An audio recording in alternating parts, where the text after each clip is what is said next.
and 13th arrived at Sharad Pawar's meeting.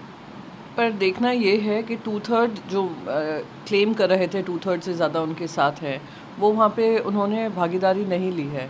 तो ये तो फिर एंटी डिफेक्शन के अंतर्गत इनको डिस्क्वालिफिकेशन होगा। और साथ ही साथ अगर 2/3 हो भी जाते हैं, 10 शेड्यूल बहुत स्पष्ट है कि पार्टी, राजनीतिक पार्टी, लेजिस्लेटिव पार्टी और पार्लियामेंट्री पार्टी से ऊपर है और उनके अध्यक्ष जो निर्णय लेंगे, विप हो, फ्लो लीडर हो, वो पार्टी के प्रेसिडेंट लेंगे।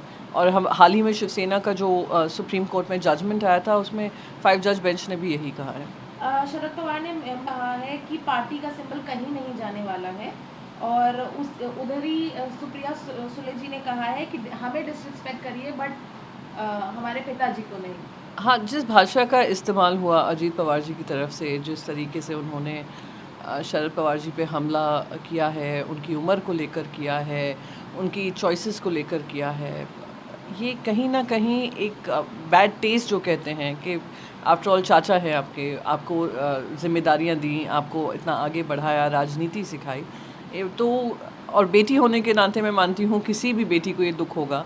और साथ साथ पार्टी की डिसिप्लिन सोल्जर होने के नाते उनकी पार्टी लीडरशिप पे इस तरीके की बयानबाजी आएगी तो वो निंदनीय है। और वो उनका मानना और कहना बिल्कुल वो सही है उनकी जगह पर। इसी पर मैम अजीत पवार ने कहा कि उन्होंने कहा है कि मुझे विलन की तरह दिखाया गया है और मैं आई रिस्पेक्ट शरद पवार जी, लेकिन ऑफिसर्स भी 60 साल की उम्र में रिटायर हो जाते हैं, लीडर्स भी 75 साल की उम्र में रिटायर हो जाते हैं। उन्होंने एल के अडवाणी और मुरली मनोहर जोशी का एग्जाम्पल भी दिया। तो उन्होंने कहा कि अब 83 वर्ष के हो गए हैं और उनको हमें आशीर्वाद देना चाहिए और यंगस्टर्स को आगे बढ़ाना चाहिए।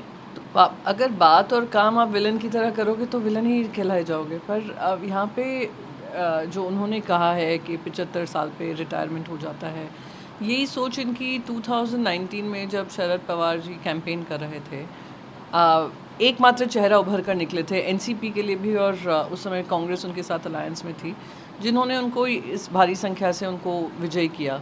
अभी भी उनके पोस्टर्स जो लगे हैं अजीत पवार के ऑफिस में और उनकी कल की रैली में, वो सब शरद पवार जी के चेहरे थे। तो अगर उनको रिटायर होना चाहिए, अगर ही इज़ नॉट पॉपुलर, अब घर पे बैठना चाहिए, तो आप उनकी फ़ोटो का क्यों इस्तेमाल कर रहे हो? 75 साल में जब एल के अडवाणी जी गए थे, क्या उनके पोस्टर्स बीजेपी के कार्यालय में दिख रहे थे? और एक और चीज़ है कि जहाँ तक महाराष्ट्र में शरद पवार जी का रोल रहा है, वो इम्पोर्टेंट है, आप उसको दरकिनार नहीं कर सकते। इलेक्शन ने रिसीव किया एक पटिशन, अजीत पवार ने जो क्लेम किया है एनसीपी और उसका पार्टी सिंबल, कमीशन ने एक और चीज़ रिसीव की which is the caveat from Jayant Patil that they have initiated disqualification process of 9 MLAs। तो इलेक्शन कमीशन का ही निर्णय जो होगा वो ध्यान में रखना होगा। और जिस जल्दबाजी में इलेक्शन कमीशन ने शिवसेना का पार्टी सिंबल और पार्टी नाम एकनाथ शिंदे को दिया, वो हमने चैलेंज किया हुआ है सुप्रीम कोर्ट में, और सुप्रीम कोर्ट के निर्णय में भी यही आया है कि आप सिर्फ लेजिस्लेटिव स्ट्रेंथ के आधार पे किसी को पार्टी और पार्टी का चिन्ह नहीं दे सकते हैं।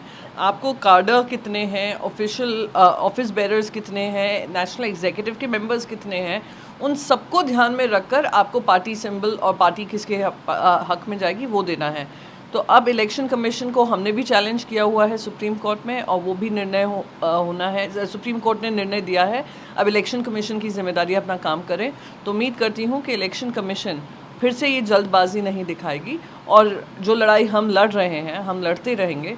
पर एनसीपी का जो केस है वो सिमिलर है, तो इलेक्शन कमीशन उस पर ऐसा निर्णय लेगी जो सुप्रीम कोर्ट ने भी उनको कहा है। लीडर प्रफुल्ल पटेल ने कहा है कि जब हम शिवसेना की आइडियोलॉजी को एक्सेप्ट कर सकते हैं तो बीजेपी में क्या ऑब्जेक्शन है। हम we have join this alliance as an independent entity. उन्होंने महबूबा मुफ्ती और फारूक अब्दुल्ला का भी एग्जांपल दिया कि जम्मू कश्मीर में उन्होंने पार्टी ज्वाइन अलायंस बनाई थी, अब वो जॉइंट ऑपोजिशन के साथ है। और उन्होंने ये भी कहा कि जब हम ऑपोजिशन यूनिटी के लिए पटना में गए थे तो it was he felt like laughing. He said 17 opposition parties हैं जिसमें से करीबन 7 पार्टीज के सिर्फ एक रिप्रेजेंटेटिव है और एक ऐसी पार्टी है जिसका एक भी रिप्रेजेंटेटिव लोकसभा में नहीं है। तो सबसे पहले महाराष्ट्र की तुलना जम्मू और कश्मीर से करना ये कहीं ना कहीं मैं मानती हूँ कि गलत वो है कंपैरिजन।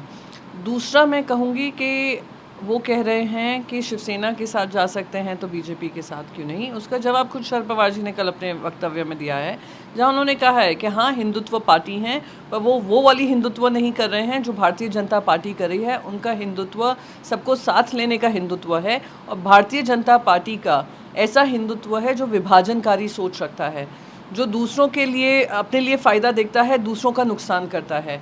तो उस सोच के साथ वो कभी नहीं, तो ये आपस की लड़ाई है, आपस में जो कर रहे हैं। और थर्ड पार्ट जहाँ उन्होंने कहा मुझे हंसी आ रही थी, 2004 से 14 प्रफुल्ल पटेल जी, इन्हीं जिन पे इनको हंसी आ रही है, उसी अलायंस के साथ मंत्री पद उन्होंने जिम्मेदारियाँ ली।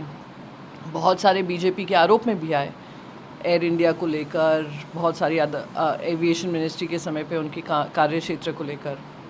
अब क्योंकि वक्त ऐसा है कि हम ऑपोजिशन में हैं, हो सकता है उनको हंसी आ रही हो, पर ये ध्यान रखना चाहिए राजनीति में उतार चढ़ाव आते हैं, ऊंच नीच होती है, कभी हारते हैं कभी जीतते हैं, पर हार कर मजबूत होने की जिम्मेदारी भी हम रखते हैं, क्षमता रखते हैं। शायद उनमें कमी थी, इसलिए उनको हंसी आ रही है। नमस्कार, मैं हूं मानक गुप्ता। अगर आपको हमारा ये वीडियो पसंद आया हो तो इसे लाइक और शेयर जरूर करें, और हाँ, हमें सब्सक्राइब और फॉलो करना ना भूलें, ताकि आप देश और दुनिया की कोई खबर मिस ना करें। तो जुड़े रहिए हमारे साथ और देखते रहिए न्यूज़ 24।